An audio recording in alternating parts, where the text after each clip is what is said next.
Lion Kishore Patil यांनी Lions club Khalapur आणि ग्रामपंचायत माझगाव यांच्या संयुक्त विद्यमानाने महाआरोग्य शिबिर विठ्ठल रुक्मिणी मंदिर माझगाव येथे आयोजित केले होते। त्यास परिसरातील रुग्णांनी चांगला प्रतिसाद दिला। ग्रामीण भागात अशा आरोग्य शिबिरांची गरज असल्याचं अनेक रुग्णांनी सांगितले। शिबिरामध्ये मधुमेहाच्या वेगवेगळ्या चाचण्या, रक्तदाब तपासणी, एलएस, डोळे तपासणी करून मोफत आय ड्रॉप देण्यात येऊन अल्प दरात चष्मे वाटप करण्यात आले। यावेळी 39 रक्तदाते यांनी रक्तदान केले। सुमारे 229 रुग्णांनी या शिबिराचा लाभ घेतला। मोफत औषधे देण्यात आली। ग्रामीण भागात अशी आरोग्य शिबिरे घेण्यात यावीत। येथील परिसर दुर्गम आणि आदिवासी भागात आहे। रुग्णांना दवाखान्यात जाण्यासाठी 80 ते 100 रुपये खर्च येतो। मोलमजुरी करणाऱ्या रुग्णांना हे परवडणारे नसल्याने आपण हा उपक्रम घेतला असल्याचे लायन किशोर पाटील यांनी सांगितले।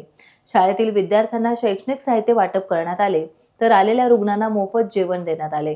मेडिकवर हॉस्पिटल खारघर यांच्या सौजन्याने रक्तदान आणि हेल्थ चेकअप करण्यात आले, तर sunshine super specialist hospital Panvel यांनी डोळे तपासणी करून रुग्णांना दिलासा दिला।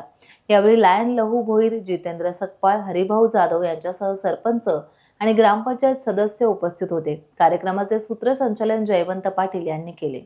रक्तदान शिबिर, नेत्र तपासणी शिबिर, शुगर, ईसीजी इत्यादी आजारांवर आपण या ठिकाणी एक मोफत कॅम्प आयोजित केलेला आहे।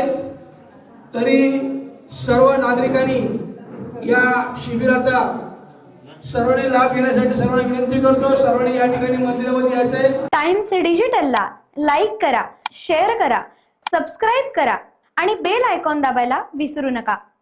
Times digital.